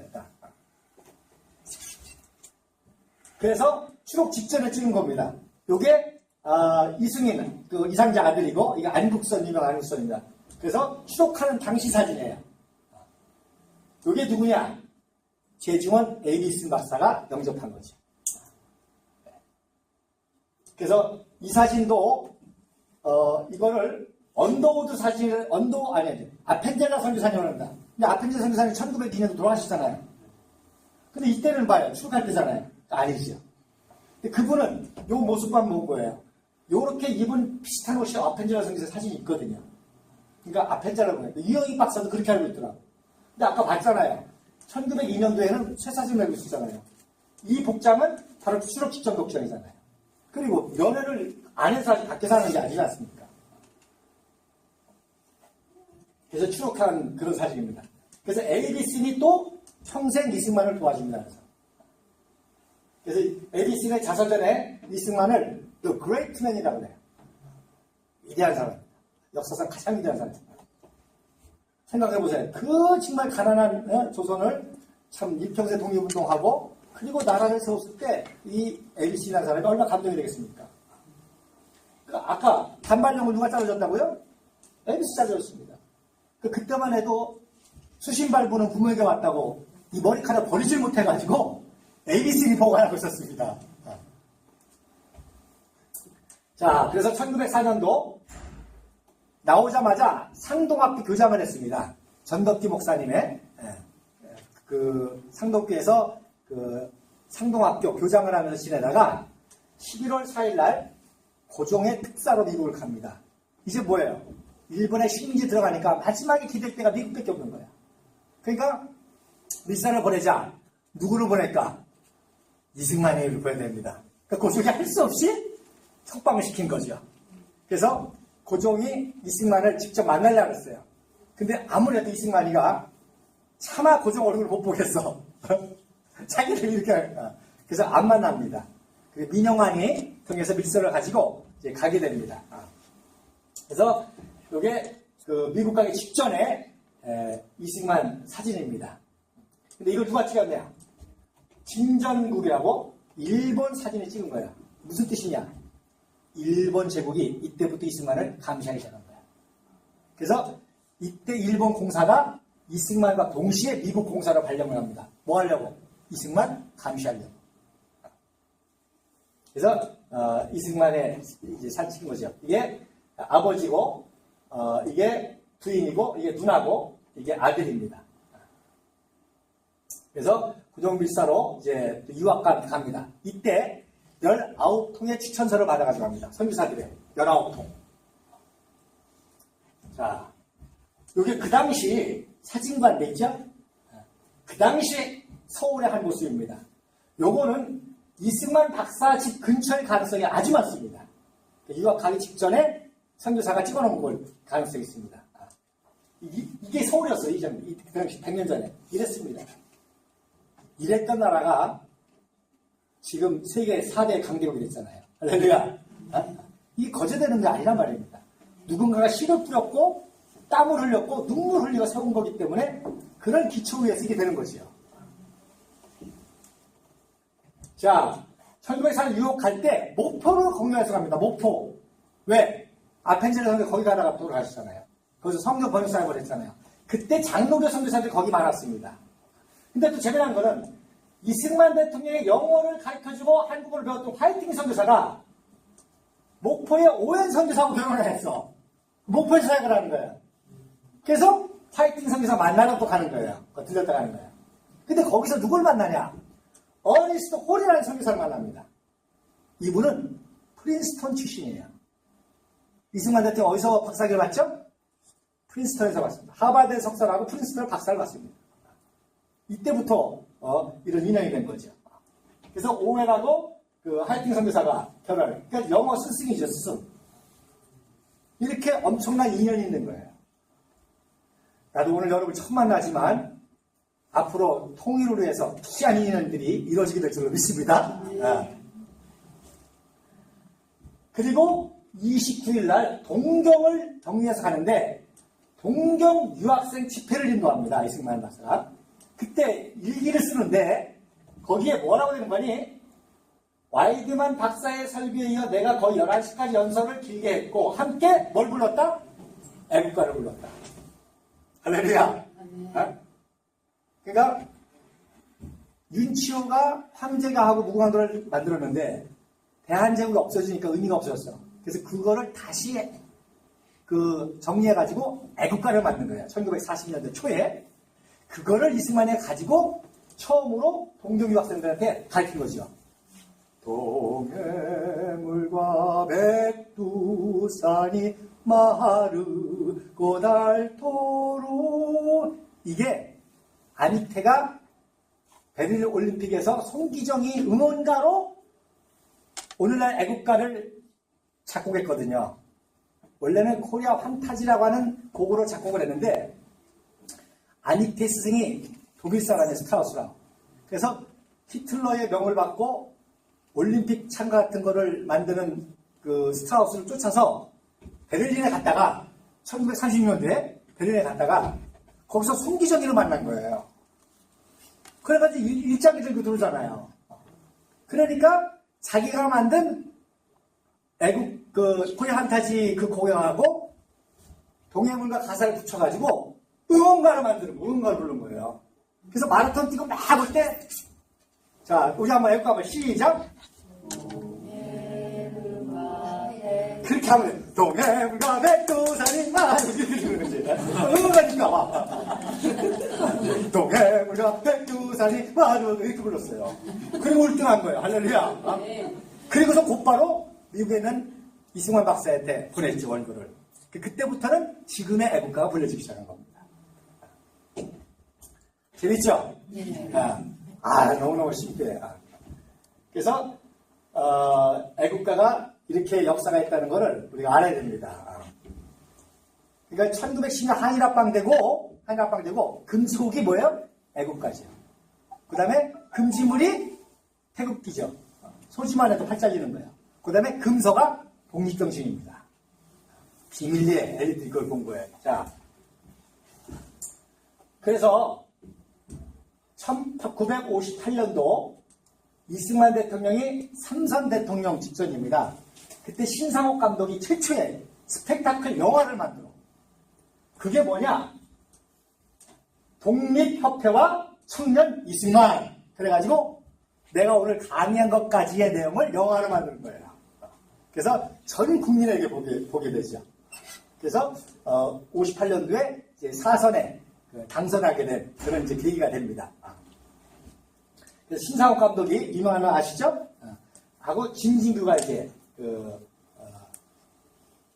지원을 했고, 그래서 배 타고 유학 가는 거지, 지금. 요거 다 걸배 타고 큰 배 옮겨 타고 유학 가는 걸로 영화가 다 끝이 시작합니다. 요것만 가지고도. 이게 이제 1960년도 하야하고 연결되어 있습니다. 그러니까 자, 그래서 대한제국운동하다가 감옥 들어갔잖아요. 감옥에서 일어났고 출국해서 유학 가는 걸로 이 영화가 끝나는 겁니다. 그리고 60년대에 이제 그런 4.19가 일어나니까 100년 전 생각이 60년 전 생각이 나잖아요. 그래서 그때 자기는 고종황제 물러가라고 개혁하라고 데모했잖아요. 근데 감옥 들어갔잖아요.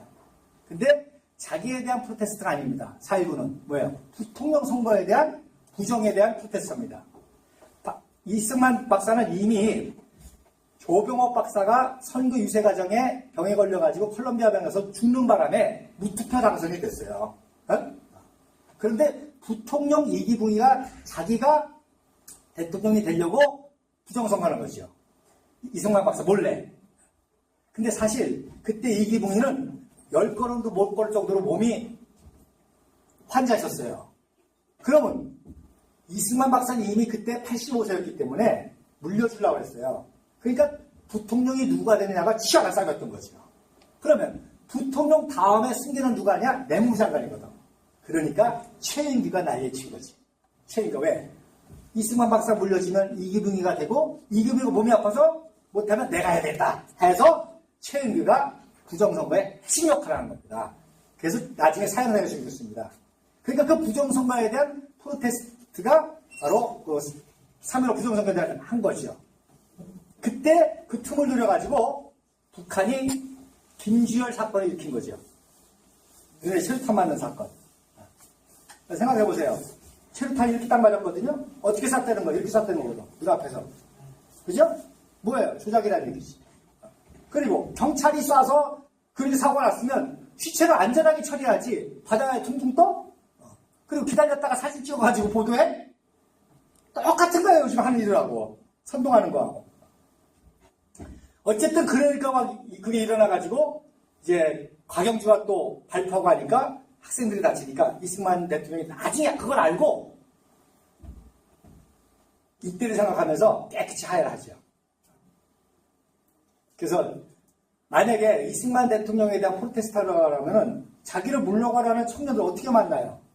근데 서울대학병원에 대학생들 찾아가가지고 칭찬합니다. 그래, 우리를 보고 저항하지 않은 민족은 소망이 있지. 우리 이제 민족이 소망이 있어. 내가 그만둘게. 그래서 정국을 안직시킨 겁니다. 그러니까 하야조차도 위대한 거예요, 이거는. 이해하시겠어요? 근데 재미난 거는 이 영화가 2년 전에 있었다는 거예요. 이것 때문에 대통령이 당선이 됐지만 그런 또 아이러니가 있어요. 근데 참 제가 이런 이승만 강의하면서 참 재미난 그 에피소드를 많이 겪게 되는데 제가 이 영화를 어떻게 알았냐면요. 제가 제 차에다가 스티커를 붙이게 되면 통일건국연구소 그래가지고 한반도 사진하고 이승만 박사 얼굴을 딱 이렇게 한 로고를 가지고 운전합니다. 천안에 커피숍을 딱 가서 주차를 하는데 주차를 관리하는 어떤 할아버지가 그걸 한참 쳐다보시면서 그러는 거예요. 그래서 뭐 이렇게 보세요 했더니 어르신 오래간만에 뵙네요 그러는 거예요. 그 이승만 박사 사진을 보고 차에 어르신 참 오래간만에 뵙네요. 그리고 내가 깜짝 놀라가지고 어떻게 잘하세요 그랬더니 자기가 이 영화를 봤다는 거예요. 국민학교 때. 그래서 이 영화가 있는 걸 내가 알고 찾아봤더니 있어요. 그거 봤어요. 근데 역사라는 게 이 당시 찍었는데도 오류가 많아. 이 당시 지금 또 몇 년 전에요. 거의 60년 전이잖아요. 근데도 60년 또 한 60년 전의 사건이 틀린 게 많아요. 그래서 아까 만민공동회에 어디서 했어요? 지금 광화문에서 했거든요. 종강 앞에서 했거든요. 근데 이 영화는 독립문에서 한 게 나와. 그러니까 우리가 역사를 정확하게 하지 않으면요, 이런 오해가 있을 수 있는 거예요. 하물며 엄청난 왜곡 같은 거 이거는 뭐 말할 것도 없지요. 그래서 정확하게 알지 못하면 이렇게 속게 되는 겁니다. 그래서 왜 역사를 알아야 되냐? 망각 때문에도 있지만 그래야 왜곡을 바로 잡을 수가 있습니다. 우리나라 역사 교과서는 거의 다 90%가 잘못됐다고 보면 돼요. 자, 그래서 미국에 유학을 갑니다. 이제 그때 1년 후에 태산이를 보냅니다. 부인도 미국 가서 살려고. 그러니까 이성환 박사가 나는 지금 빨리 공부하고 한국 가서 일하려고 그러는데 큰일 났잖아요. 그래서 애를 돌봐달라고 신문에 광고를 내는 겁니다. 근데 그때 워싱턴 포스트지에 뭐라고 기사가 실는 거 아니? 태산이 이승만 박사 아들이거든요. 태산은 한국의 메시아가 될지도 모른다. 아니 이 조그만 애가 뭐가 대단하다고 한국의 메시아가 될지도 모른다는 거예요. 누가 위대하다는 거예요? 이승만이 위대하다는 거죠. 그러니까 그의 아들은 나중에 한국의 메시아가 될지 모른다. 근데 1년 후에 디프테라로 죽습니다. 그래서 아들이 없는 거예요. 그리고 신문 기사 가운데 아버지의 슬픈 역사. 왜? 대한제국운동하다가 감옥에 들어갔잖아요. 진보적 이념의 충만. 개혁운동을 하니까. 최초의 매일신문 발행. 한국 한반도 역사의 첫 매일신문을 발행합니다. 그 다음에 감옥의 투. 이런 내용으로 이미 그 당시 이승만은 미국에서도 굉장히 주목받는 아시아의 청년이었다는 것을 반증하는 거죠. 자, 이승만이 감옥에서 사대부를 많이 전됐다 그랬어요. 이상재라든지 최고 엘리트들을. 그래서 이들이 추록해가지고 어느 교회를 많이 나갔냐면 아이러니컬하게도 개일 선교사가 있는 연동교회 장로교회를 많이 나갔습니다. 말씀드린 대로 아펜젤라 선교사님이 1902년 6월 10일 돌아가시고 스크래튼 선교사를 일본 제국에 압박을 하니까 선교사 때려치겠다고 그러고 그래서 감리교회가 굉장히 어려웠습니다. 그러니까 장로교회들이 상대적으로 부흥하게 됐고 장로교회들이 이승만을 도와주게 됐죠. 근데다가 이 개일 선교사는 그 당시 또 한국어를 제일 잘하는 선교사 가운데 하나였습니다. 그러니까 개일 선교사 교회에 많이 갔습니다. 이상자라든지. 그래서 이승만이도 감옥에서 나오자마자 제일 먼저 뭘 받고 싶었을까요? 세례를 받고 싶었겠죠. 누구한테 세례 달라고 그랬을까요? 개일 선교사한테 세례를 달라고 그랬죠. 근데 개일 선교사가 줬을까요? 안 줬을까요? 왜 안 줬을까요? 에? 야, 보세요. 이제 여러분들이 제 강의에 많이 감동을 받으셨나봐. 이제 그런 것까지 예측하는 거 보니까 개일 선교사님이 당신의 진정한 스승은 누구야? 아펜젤라야. 그러니까 내가 당신을 세례주면 이 다음에 천국에 가서 아펜젤라의 법명을 볼 수가 없어. 둘째, 당신은 한국에 와 있는 모든 선교사들이 열매야. 내가 당신에게 세례를 주므로 그 영광을 나 혼자 가르칠 수가 없어. 사도 바울하고 똑같잖아요. 사도 바울 세례 줬어 안 줬어요? 안 줬잖아요. 왜? 나 사도한테 세례 받았다? 그래 잘난 척 할까봐. 안 줬다는 거 아니에요. 몇 명 그리스도하고 몇 명 말고는. 개일 선교사가 그런 거예요. 아, 선교사 진짜 인격 대단하지, 그죠? 아니, 천안시장이 나한테 와서 세례받겠다 그러면 얼마나 좋아? 얼른 주려고 그랬는데. 당신은 천안 시민의 모든 사람의 여기입니다. 그 영광을 나 혼자 가르쳤었습니다. 이런 인격이잖아요. 셋째,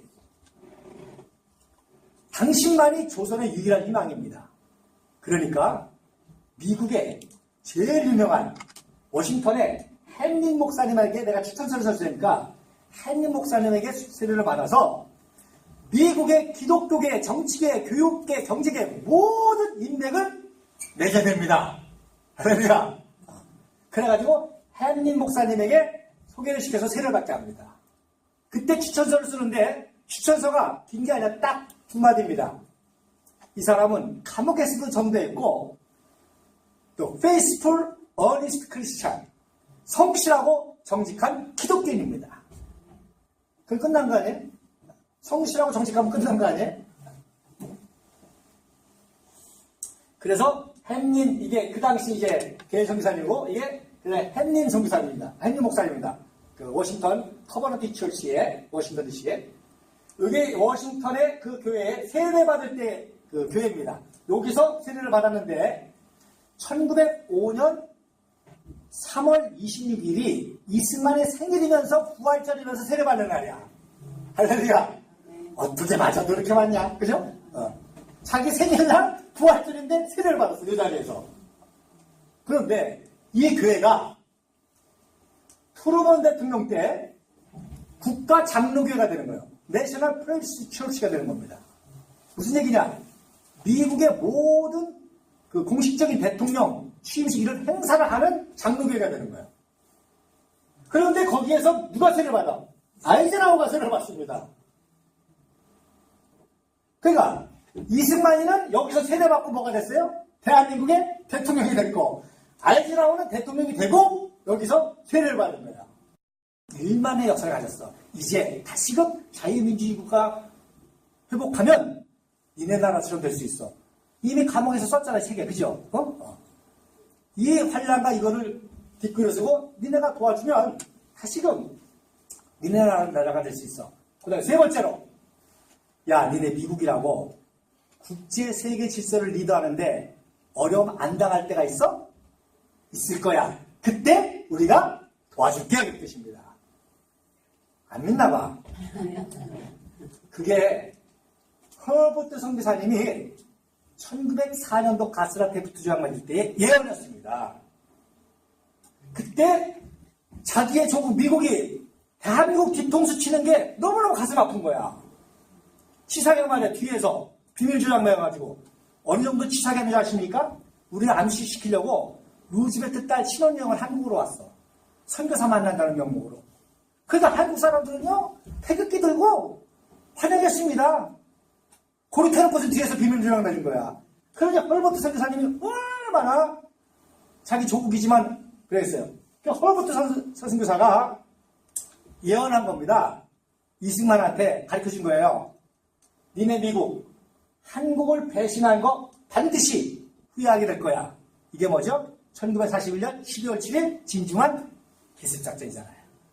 진짜 당했잖아. 예, 도와줬다가. 그 다음에 미국, 니네도 언젠가는 국제 리더를 하는데 한계가 복잡할 때가 있어.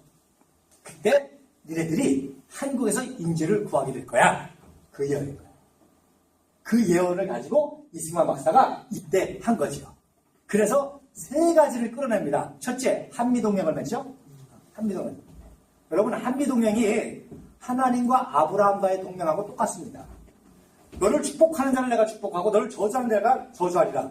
여러분, 하나님하고 아브라함하고는 하늘과 땅 차이잖아요. 아브라함은 개인이에요. 하나님은 근데 이게 동맹을 맺죠.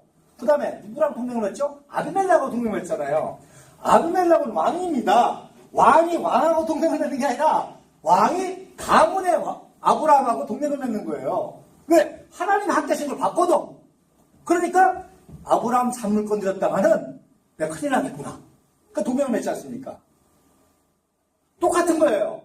미국이라는 나라는 2차 세계대전까지 승리한 초인류 강대국 아닙니까? 근데 한국하고 동등한 한미동맹을 맺는다. 그걸 이끌어내는 겁니다. 두 번째, 니네가 병사 보내서 고생하지 말고 우리 군대 키워줘. 우리가 지킬게. 그래가지고 60만 대군을 만듭니다. 그 다음에 우리 경제적도 도와줘. 그래서 1년에 1억 불씩 도와줍니다. 그래서 이승만 박사 끌어들인 돈이 20억 불입니다. 요즘으로 말하면 1000억 불입니다. 우리가 몇 불 없어서 이 IMF 만났죠? 200억 불이 없어서 망했습니다. IMF만. 그런데 1950년도에 10년 동안 끌어들인 돈이 20억 불이에요.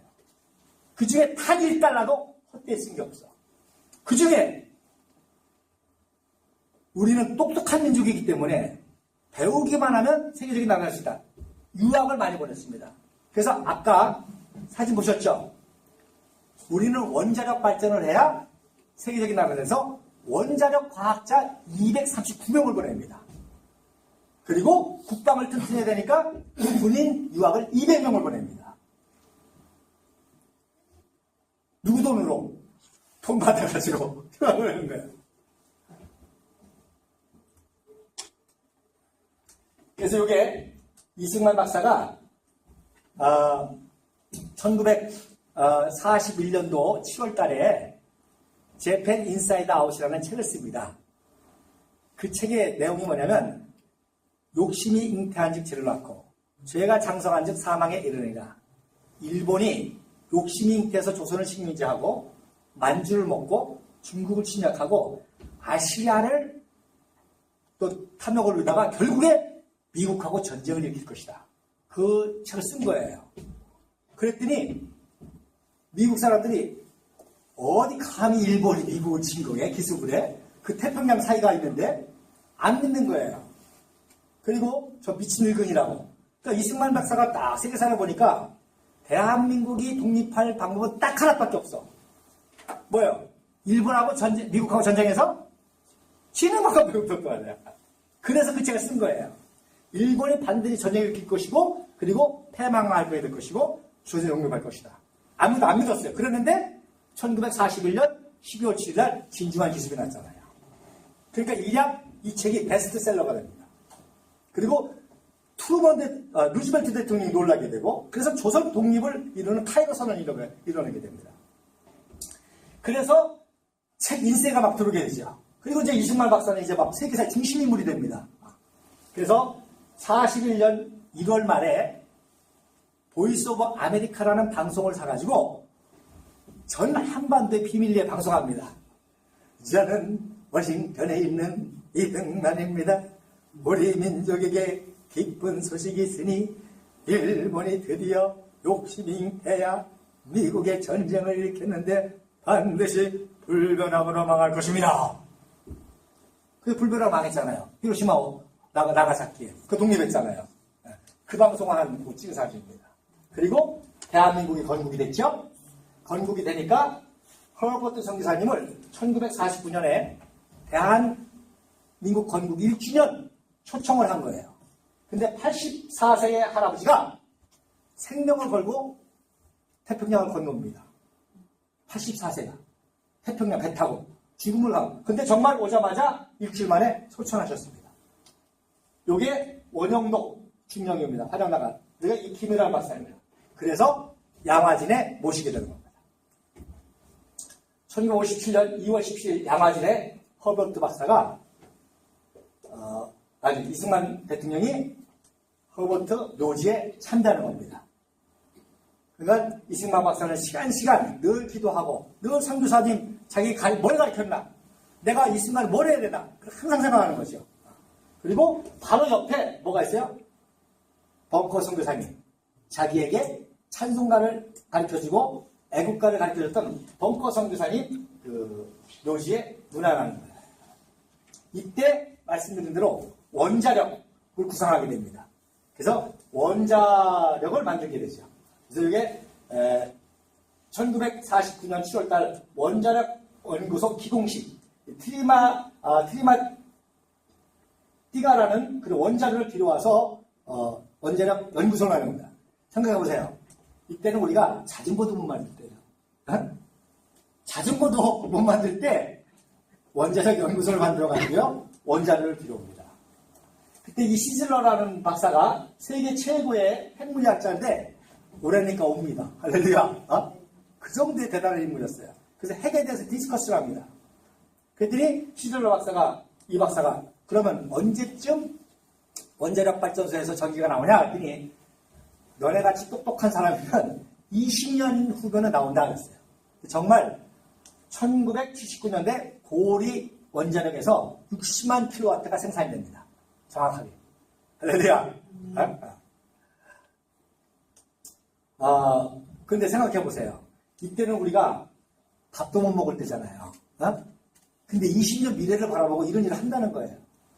지금 정치인들이 뭐예요? 다 포퓰리즘 하잖아요. 지금 뭐 청년들한테 50만 원 준다는 거 아니에요. 50만 원 준다는 거 아니에요. 다 포퓰리즘에 빠져있는데 20년 후는 아직 멀었어. 원자력이 전기 나온다는 거 백성들이 뭘 알아?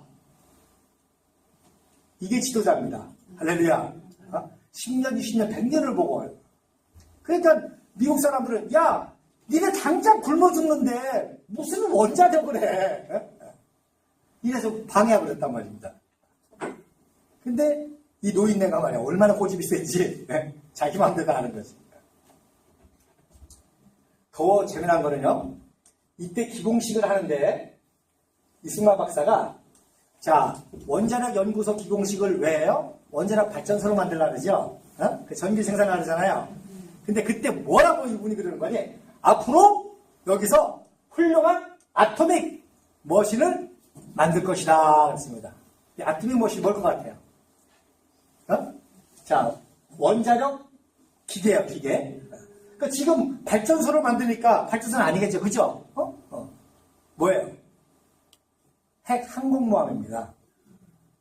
미국은 1962년도에 엔터프라이즈호가 이때 만들어지는 거예요.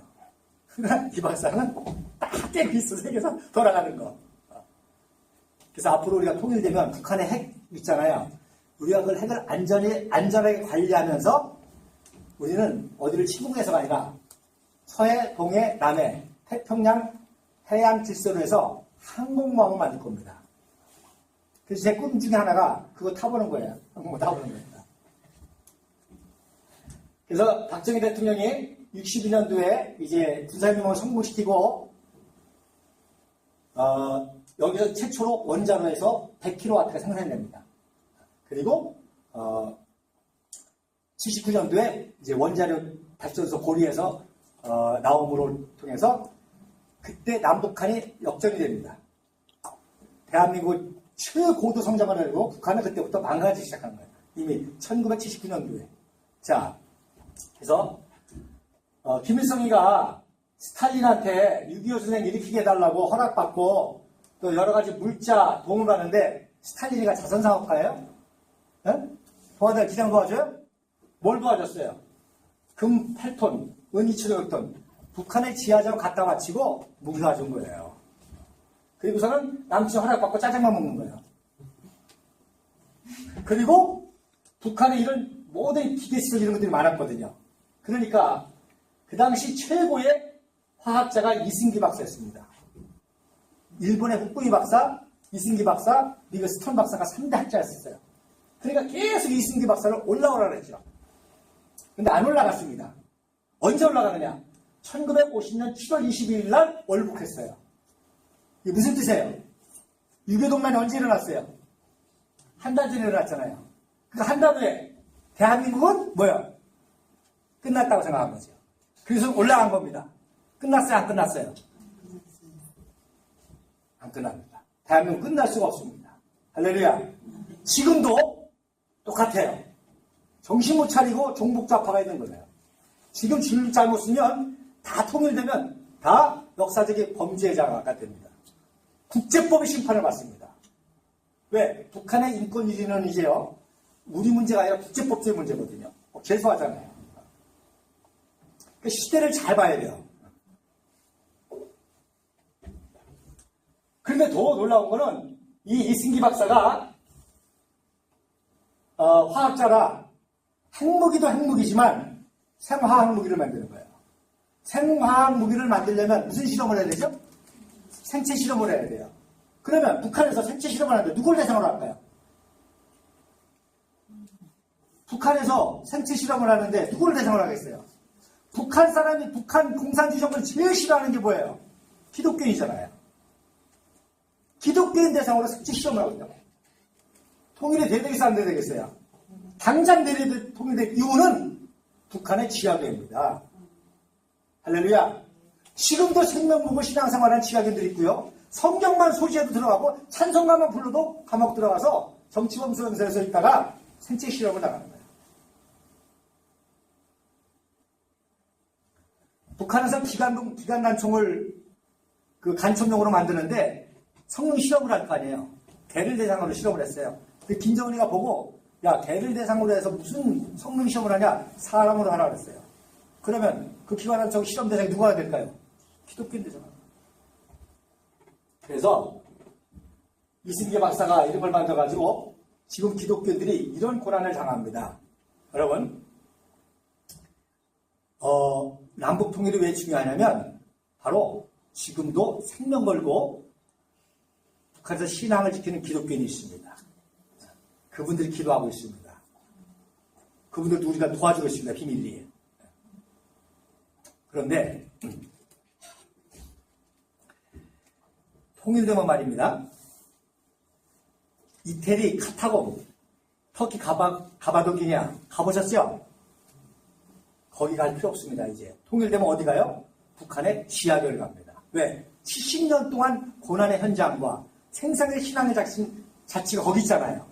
그러니까 통일되면 북한 지역이 성지순례지가 됩니다. 성지순례지가 된다는 건 무슨 뜻이에요? 거기가 역사의 중심이 된다는 거죠. 백두산 보고, 김일성 광장 보고, 지하교회 보고, 그리고 서울 왔다가 한라산 보고 가는 거예요. 무슨 얘기냐? 이 하나님 70년의 고난 속에서도 신앙을 지킨 이들의 신앙이 세계 만방에 드러날 때, 출애굽의 하나님, 포로와 해방의 하나님, 남북 통일의 하나님이구나 깨닫게 되는 거죠. 할렐루야. 그래서 통일을 위해서 기도되는 겁니다. 그래서 지금 세 가지 시나리오가 있습니다. 첫째, 참수작전입니다. 이제 까부면 그대로 끝납니다. 김정은. 그 다음 두 번째, 계속 압박을 하는 이유는 파워벨트, 황병서 이런 중간 계급으로 하여금 김정은이만 암살하라는 거예요. 그 다음에 세 번째, 더 좋은 방법은 뭐냐? 김정은만 체포해서 ICC 제소하라는 거야. 그러면 살려준다는 거지. 왜? 평화통일에 그걸 이루니까. 그리고 우리가 다 모든 것을 북한을 회복하게 되는 겁니다. 할렐루야. 그때 여러분이 할 일이 있습니다. 그때를 준비하시기 바랍니다. 감사합니다.